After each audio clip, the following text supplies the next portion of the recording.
Hello बच्चों, आज हम पढ़ेंगे parliament and the making of laws. संसद के बारे में, पार्लियामेंट और संसद में कैसे हम लॉ बनाते हैं। हम ही बनाते हैं ना, और कौन बनाता है? इनडायरेक्टली हम ही बनाते हैं, ठीक है। और पहले ये था क्या, कॉलोनियल रूल में जब भी ब्रिटिशर्स थे था नहीं। क्या हम देश के डिसीजन मेकिंग में पार्टिसिपेट कर पा रहे थे तभी? नहीं, बिल्कुल नहीं। लेकिन after the independence, okay, after the independence 15 अगस्त 1947 के बाद हमको ये अधिकार मिला। ये अधिकार भारत के सभी सिटीजन को, सभी नागरिकों को मिला कि डिसीजन मेकिंग में जो भी देश का जो भी डिसीजन लिया जाएगा वो सभी भारतीयवासी उसमें पार्टिसिपेट करेंगे इनडायरेक्टली। इनडायरेक्टली कैसे? हम अपना रिप्रेजेंटेटिव वहां पे खड़ा करके, जो भी हमारा रिप्रेजेंटेटिव होगा वो वहां पे खड़ा करके उसको हम उसके द्वारा आईन बनाएंगे, और जो भी देश के हित में जो भी निर्णय लिया जाएगा वो इनडायरेक्टली हमारे द्वारा ही लिया जाएगा, ठीक है। आइए जानते हैं प्रोसेस कैसे होता है। प्रोसेस पार्लियामेंट, संसद। देखिए, जो पहले क्लास में हम डिस्कस कर चुके हैं पार्लियामेंट में बारे में। पार्लियामेंट का दो हाउस है, वहां पे दो हाउस है, एक upper house and lower house, ठीक है। Upper house and lower house. Upper house Rajya Sabha,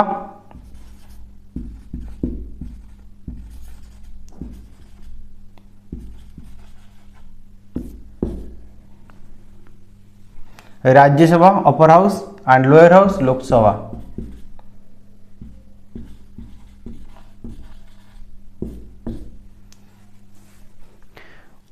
हम पार्लियामेंट के बारे में बोल रहे हैं अभी। Lower house and upper house, Rajya Sabha और लोकसभा। लोकसभा में हम डायरेक्टली इलेक्ट करके 2000 directly elected members of parliament we are sending to them, okay. Members of parliament, MPs जो होते हैं, एमपी लोकसभा में हम एमपीज चुन के भेजते हैं। अब वहाँ पे भेजते हैं हम एमपीज को, हमारे रिप्रेजेंटेटिव को चुन के इलेक्शन के द्वारा। कितने साल के लिए? 5 साल के लिए, पर 5 ईयर्स, ठीक है, 5 ईयर्स टर्म्स। कैसे चुनते हैं हम? हमारे देश में बहुत जो जिले, जो स्टेट वाइज और यूनियन टेरिटोरी वाइज हमारे देश को बांटा गया है, ठीक है। तो वहां पे district wise and constituency wise इसको भी बांटा गया है। Constituency, state assembly constituency, state assembly constituency,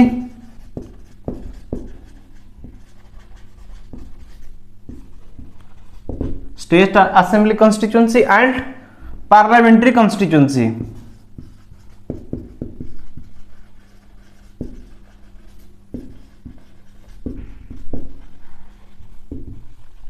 parliamentary constituency, state assembly constituency, Vidhan Sabha, ठीक है। स्टेट असेंबली कॉन्स्टिट्यूंसी, विधानसभा,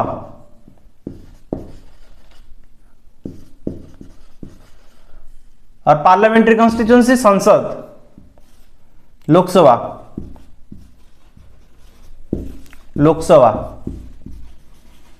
पार्लियामेंट्री कॉन्स्टिट्यूंसीज। पार्लियामेंट्री कॉन्स्टिट्यूंसी के दोनों तरह के एमपीएस होते हैं, जो भी लोअर हाउस में लोकसभा में होते हैं और राज्यसभा में होते हैं। राज्यसभा में भी एमपीज होते हैं ना, लेकिन लोकसभा में जो एमपीज होते हैं हम डायरेक्टली हमारा पार्लियामेंट्री कॉन्स्टिट्यूंसी में चुन के ही उनको भेजते हैं संसद में, लोकसभा में। तो they are directly elected by the people of India, okay, by the people of India. Those are eligible for vote, means 18+ adults, okay, 18+, जो कि 18 से ज़्यादा है और 18 बरस के हैं, उस सारे सिटीजन ऑफ इंडिया को उनको हमारा संविधान वोट देने का अधिकार देता है। वो ही अपना जो रिप्रेजेंटेटिव है उनको चुनते हैं, वो विधानसभा में भेजते हैं, स्टेट असेंबली कॉन्स्टिट्यूंसी में जो एमएलए होते हैं, ठीक है। स्टेट असेंबली कॉन्स्टिट्यूंसी में किनको भेजा जाता है इलेक्ट करके, हमारा representative MLA, okay, member of legislative assembly, MLA को भेजा जाता है। और लोकसभा में एमपीज को, मेंबर ऑफ पार्लियामेंट, तो एमपीज को 5 साल के लिए उनको हम इलेक्ट करके भेजते हैं कि आप जाइए, हमारा जो भी सुविधा जो भी है आप जाके वहां पे रिप्रेजेंट कीजिए हमको, ठीक है। तो हम एमपीज और एमएलए को चुन के विधानसभा और लोकसभा में भेजते हैं डायरेक्टली। लेकिन पार्लियामेंट का अपर हाउस जो है राज्यसभा, वहां पे क्या जो एमपीज होते हैं हम डायरेक्टली उनको चुन के भेजते हैं। कभी सुने हैं पार्लियामेंट का जो राज्यसभा का चुनाव हो रहा है, सभी जो जनरल इलेक्शन होता है हमारा देश में 5 साल में, in every 5 years we are getting general elections in our country. तो राज्यसभा लोकसभा में चुनाव होता है, जो एमपीज को हम चुन के डायरेक्ट वहां पे बिठाते हैं। इसीलिए ही तो लोकसभा ज्यादा पावरफुल है। आप देखेंगे एक राज्यसभा का एमपी और लोकसभा का एमपी, तो दोनों में ज्यादा पावरफुल कौन होता है? जो कि डायरेक्टली इलेक्ट करके पीपल को द्वारा आके बैठा है लोकसभा में, वो ही ज्यादा पावरफुल होता है, उसके पास ज्यादा पावर होगा। लेकिन यू कैन से एमपी जो राज्यसभा का होता है वो भी कम पावरफुल नहीं होता है, लेकिन as compare to the Lok Sabha MP they are less powerful, you can feel, okay. MP जो होते हैं लोकसभा राज्यसभा का कैसे चुना जाता है? हम जो एमएलएज, ओके, स्टेट ऑफ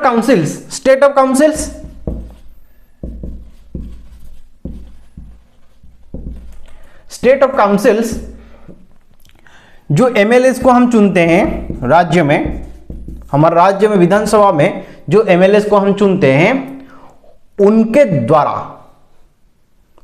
द्वारा इलेक्ट किए जाते हैं राज्यसभा में एमपीज। हर एक स्टेट में कोटा रहता है, राज्यसभा में जो एमपीज जाने के लिए हर एक स्टेट का कोटा है, सीट बांटा गया है, इतना ही सीट डिस्ट्रीब्यूट किया गया है, इतना ही सीट इस स्टेट को मिला है राज्यसभा के लिए। तो उस कैसे मिलता है? स्टेट जो हम बोल रहे हैं स्टेट ऑफ काउंसिल्स, उस राज्य का आकार, एरिया और पॉपुलेशन वाइज इसको डिस्ट्रीब्यूट किया गया है, ठीक है। एमपीस राज्यसभा का, वो ही स्टेट का जो एमएलएज होंगे विधानसभा में, जो एमएलएज होंगे, जो लेजिस्लेचर होंगे, वो ही सिलेक्ट करेंगे उनका एमपीज, ठीक है। वो ही उनको इलेक्ट करते हैं एमपीज को और राज्यसभा में भेजते हैं, उस स्टेट राज्यसभा में भेजेगा अपना एमपीज चुना के। तो अगर आपको पता है ना पार्लियामेंट का लोकसभा में कितना सीट है? लोकसभा में कितना सीट है इंडिया का पार्लियामेंट? 545। इनमें से 2 एंग्लो इंडियंस है,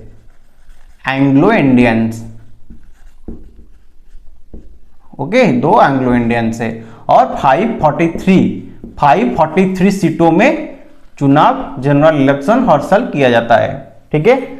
और अपर हाउस राज्यसभा में कितना सीट है? 245 और यहाँ पे 233 क्या है सीट्स, जो कि 233 सीट्स जो कि राज्य को हर एक राज्य को अलॉट किया गया है। और 12 सीट्स प्रेसिडेंट ऑफ इंडिया के पास रिजर्व रहता है। प्रेसिडेंट ऑफ इंडिया इलेक्ट करते हैं कि वो साइंस, आर्ट, कल्चर, स्पोर्ट्स में से चुन के वो उनके पास रिजर्व रहता है, वो इन्हीं सेक्टर से चुन के वो भेजते हैं राज्यसभा में इन 12 एमपीज को, ठीक है। तो जब भी पार्लियामेंट फॉर्मेशन हो गया है, हम अपना रिप्रेजेंटेटिव को चुन के वहां पे लोकसभा और राज्यसभा में बिठा चुके हैं, तब क्या होगा? आइन बनेगा। पार्लियामेंट क्यों है? एक देश को पार्लियामेंट क्यों चाहिए, संसद उसको क्यों चाहिए? लेजिस्लेटिव, जहां पे लेजिस्लेटिव बॉडी मशीनरी बैठेगा और क्या बनाएगा, देश के लिए, देश के हित में कानून बनाएगा, और देश के हित में अगर कोई प्रॉब्लम आ रहा है तो उस प्रॉब्लम को हैंडल करने के लिए लेजिस्लेचर बॉडी चाहिए जो कि देश को ही प्रोटेक्ट करते हैं। जैसे एक राजा अपने राज्य को प्रोटेक्ट करता है, तो उस तरह से पार्लियामेंट, संसद में लेजिस्लेचर बॉडी चाहिए। तो संसद में हम जो भी एमएलएस को चुन के, जो एमपीज और एमएलएस कहां पे, स्टेट असेंबली में जाएंगे, और एमपीज कहां पे जाएंगे, एमपी जो चुने होंगे जनरल इलेक्शन में वो पार्लियामेंट में जाएंगे, लोकसभा में जाएंगे। ठीक है, हम अभी लोकसभा की बात कर रहे हैं, लोकसभा में वो जाएंगे। ओके, लेजिस्लेचर जो एमपी लोकसभा में चले गए, फिर क्या हुआ, इलेक्शन खत्म हो गया, इलेक्शन खत्म हो गया, एमपीज चुन के, एमपीज डिफरेंट पार्टीज, ठीक है, इलेक्शन में डिफरेंट पार्टीज अपना अपना उम्मीदवार खड़ा किए हैं सभी कंस्टिट्यूएंसी में, इन 543 सीटों में। ठीक है, 543 सीटों में डिफरेंट पार्टीज अपना अपना उम्मीदवार खड़ा करके चुनाव लड़ रहे हैं। उनमें से जो भी मेजोरिटी आएगा, जो पार्टी का मेजोरिटी आएगा, means completely 543 seat all over India, जिसका चुन के 543 में जो भी इन सीटों में जो भी मेजोरिटी आएगा, मींस इसका डिवाइडेड बाय 2, इसका हाफ कर लीजिए, डिवाइडेड बाय 2, 4, 14, मतलब 272। ओके, 272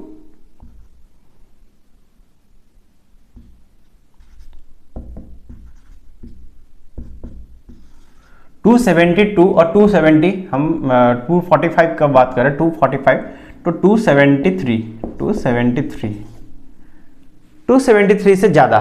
ठीक है, 273 से ज्यादा,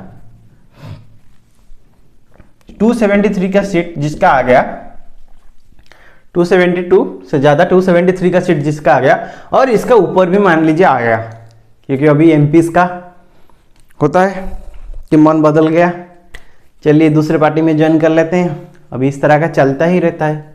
तो 273 सीट्स और उससे ज्यादा जिस पार्टी का आ गया मेजोरिटी, वही विन कर लेगा। ठीक है, मेजोरिटी वो पार्टी विन कर लेगा।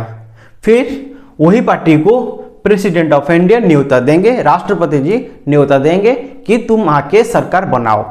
ठीक है, x party, suppose x party ने चुनाव लड़ लिया और उसका मेजोरिटी आ गया, 273 से ज्यादा सीट आ गया, 303 सीट आया है इस साल, ये जो जनरल इलेक्शन में 300 से ज्यादा सीट आ गया, तो उसी को ही राष्ट्रपति जी न्योता देते हैं, आके सरकार बनाइए।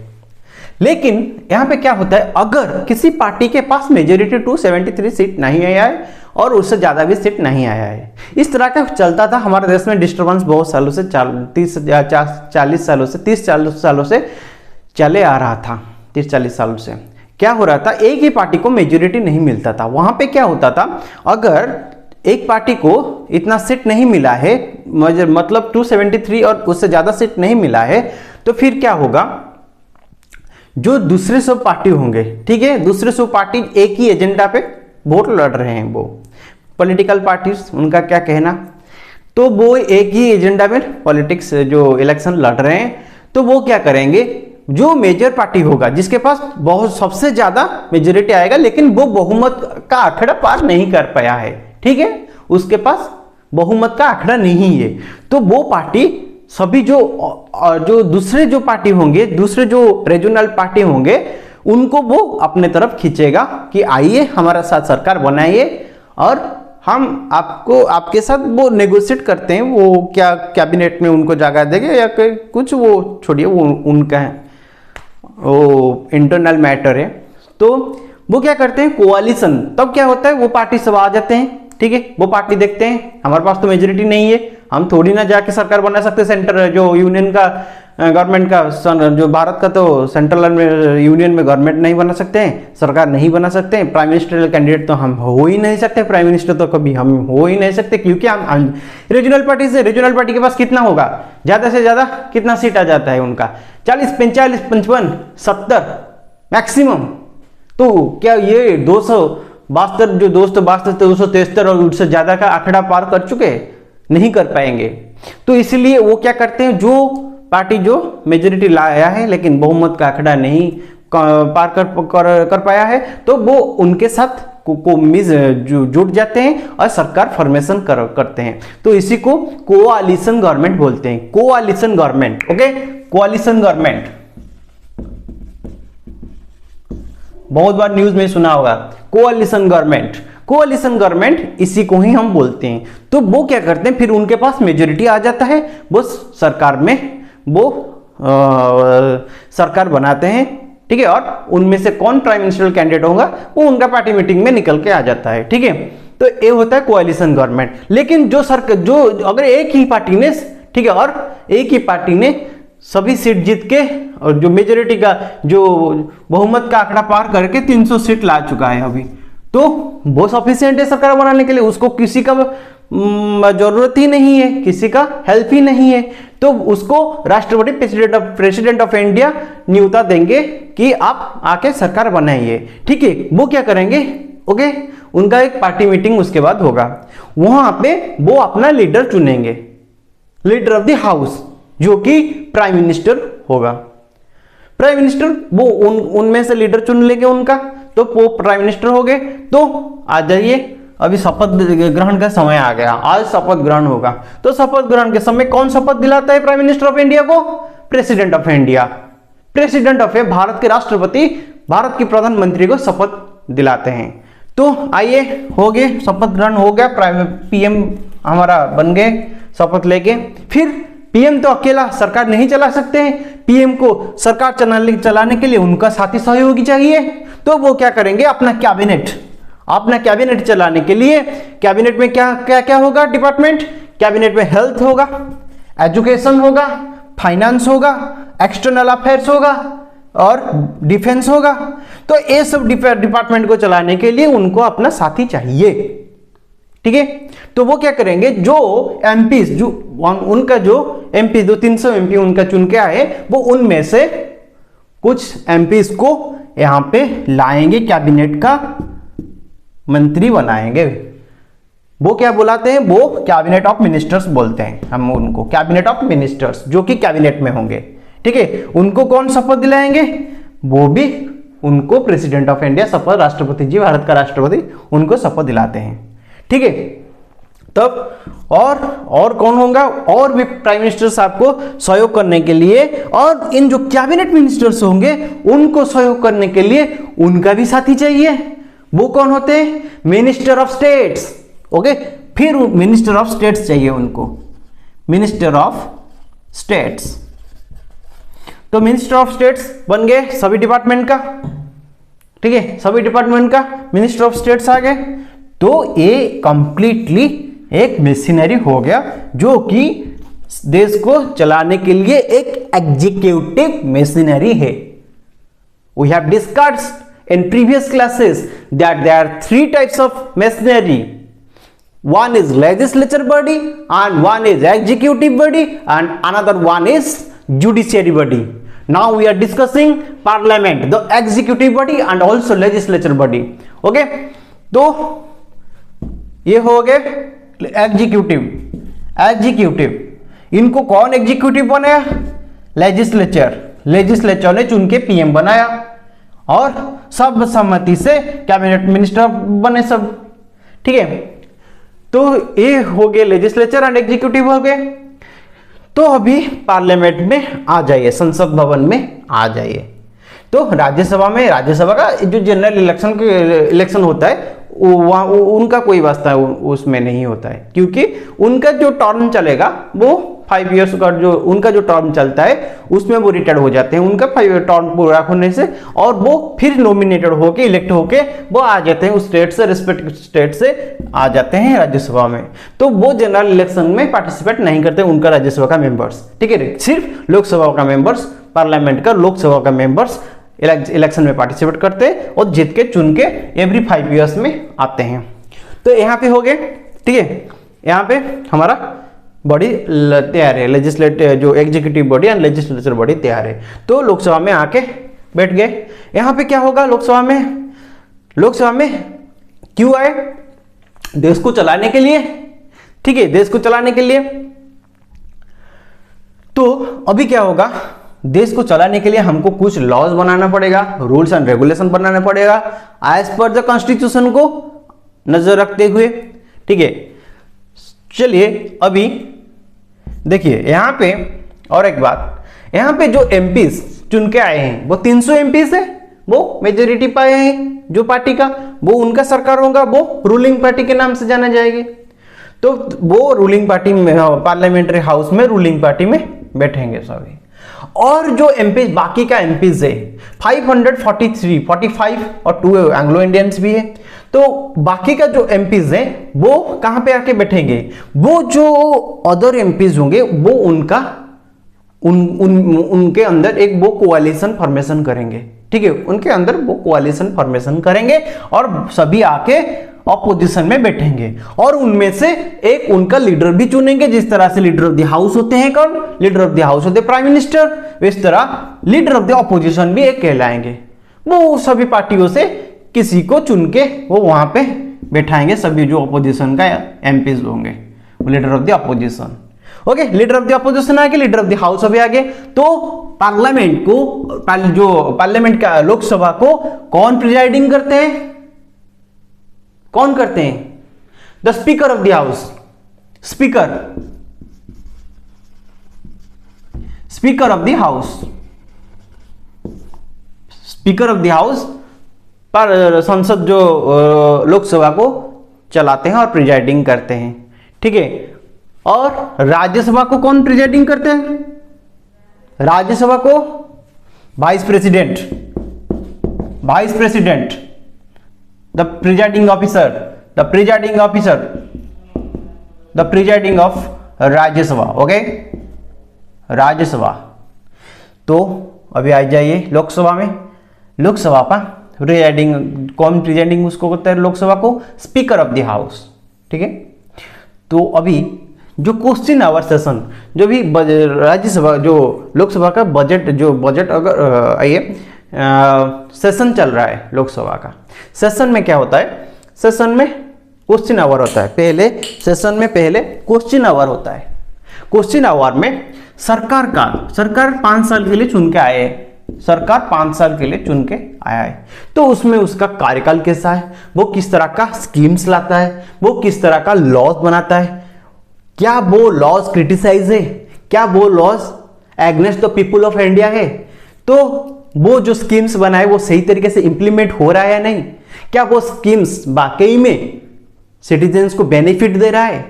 तो ये सभी को कौन नजर रखता है? Opposition of the parliament, opposition of the parliament, opposition, opposition का आंखें इस सब में रहता है। और वो क्वेश्चन जो भी सेशन होता है, पार्लियामेंट का सेशन जो भी होता है, संसद का सेशन जब होगा, जो क्वेश्चन आवर पहले होगा, उस क्वेश्चन आवर में वो क्वेश्चन पूछेगा, वहां पे वो क्वेश्चन पूछते हैं, ठीक है। जो रेस्पेक्टेड एमपीज भी रहते हैं रूलिंग पार्टी में, वो भी अपना कंस्टिट्यूंसी, जो पार्लियामेंट्री कॉन्स्टिट्यूंसी में, उनका कॉन्स्टिट्यूंसी में अगर कोई दिक्कत है, कोई प्रॉब्लम है, कोई समस्या है, और उनका डेवलपमेंट में, ठीक है, डेवलपमेंट में भी कोई कुछ चाहिए अगर, वो भी यहां पे सरकार को मांगते हैं। क्वेश्चन आवर में वो भी क्वेश्चन पूछते हैं कि हमारा यहां पे इस तरह का प्रॉब्लम है, respected the minister, respected department minister, आप आंसर दीजिए। तो यहां पे मेजर रोल आता है अपोजिशन का। अपोजिशन का जो लीडर होते हैं और अपोजिशन एमपीज वो क्वेश्चन पूछते हैं जो सरकार को, और रेस्पेक्टेड एमपीज और that minister and the leader of the house mandatory होता है, वो मैंडेटरी होता है कि वो उस क्वेश्चन का आंसर दें, वो देंगे, देना उनको अनिवार्य है। तो इस तरह से एक machinery, executive and legislative machinery smoothly एक देश को चलाते हैं, ठीक है। अगर स्ट्रांग अपोजिशन नहीं है एक देश में, तो मान लीजिए उस देश में मोनोपोली, गवर्नमेंट का मोनोपोली आ जाएगा। तो एक देश में जिस तरह की एक मेजोरिटी सरकार, चुनिंदित एक मेजोरिटी सरकार होना जरूरी है, उस तरह से एक स्ट्रांग अपोजिशन की भी नेसेसिटी है। ओके, तो ये हो गया। अभी आइए लॉज में। सरकार यहां पे लॉज एंड स्कीम्स लाएगा, ठीक है, स्कीम्स को बैलेंस करने में, ठीक है, स्कीम्स लाएगा। बहुत सारा स्कीम आता है, स्कीम कैसे चलता है, स्कीम को कैसे इंप्लीमेंट किया जाता है, कौन इंप्लीमेंट करवाता है, एग्जीक्यूटिव बॉडी उसको इंप्लीमेंट सरकार चलाएगा और स्कीम्स को भी इंप्लीमेंट करवाएगा, और गवर्नमेंट अथॉरिटीज उनका मुख्य भूमिका यहाँ पे आ जाता है, वो स्कीम्स को इंप्लीमेंट करवाते हैं और हर एक सिटीजन के पास उसको लेके जाते हैं, ठीक है, आइदर वो रोड एंड ट्रांसपोर्ट में हो, हेल्थ में हो एंड एजुकेशन में हो, जिस तरह की बहुत सारे प्रमुख डिपार्टमेंट है, चाइल्ड एंड वेलफेयर, ओके, उस सब में जो भी स्कीम्स आएगा उसको इंप्लीमेंट किया जाएगा, ठीक है, उसको गवर्नमेंट अथॉरिटीज इंप्लीमेंट करवाएंगे। और सरकार लॉज बनाता है, लॉज के बारे में चलिए बात कीजिए। लॉ सरकार बनाता है, कानून बनाएगा। कानून क्यों चाहिए,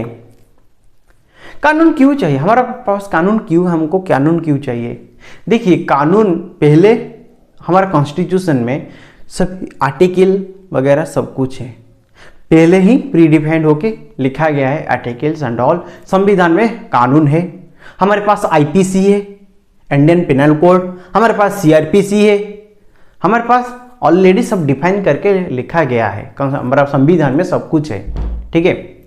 फिर भी हमको लॉज चाहिए, कानून आज पर डे बाय डे जो इम्प्रूवमेंट होता है और डे बाय डे हमको अपडेट रहना पड़ता है, और उस हिसाब से हमको प्रॉब्लम भी आता है, और देश को चलाने के लिए हमको नया स्कीम्स भी लाना पड़ता है और नया लॉज भी लाना पड़ता है।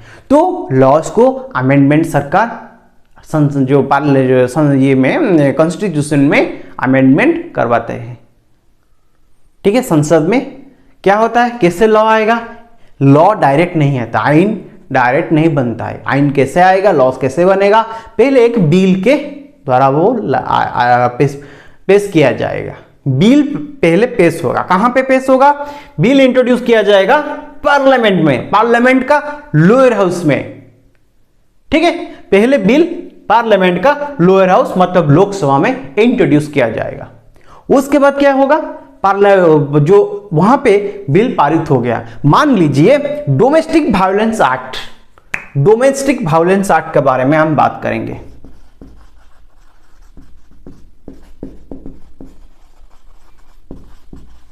डोमेस्टिक वायलेंस एक्ट 2005 बहुत इंपॉर्टेंट एक्ट है।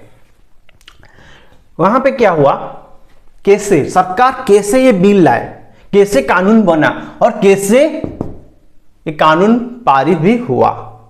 देखिए, जो कि डोमेस्टिक वायलेंस में क्या होता है, डोमेस्टिक वायलेंस में फिजिकली डोमेस्टिक घर में, तब मान लीजिए फिजिकली जो sexually and emotionally and mentally harass किया जाता है, वो जो भी जेंडर हो, मेल और फीमेल, किया जाता है, ठीक है। वहां पे इस तरह का एक्टिविटीज हमारे देश में बहुत चलता था, अभी भी चल रहा है, लेकिन पहले बहुत चलता था जब ये लॉ नहीं था। तो इसको नजर रखते हुए बहुत सारा रिपोर्ट दर्ज किया जा रहा था पुलिस स्टेशन में, और कुछ भी डर के छुपा देते हैं रिपोर्ट को, ठीक है, रिपोर्ट करने नहीं जाते हैं। तो इस तरह के चलते नेशनल वुमेन कमीशन ने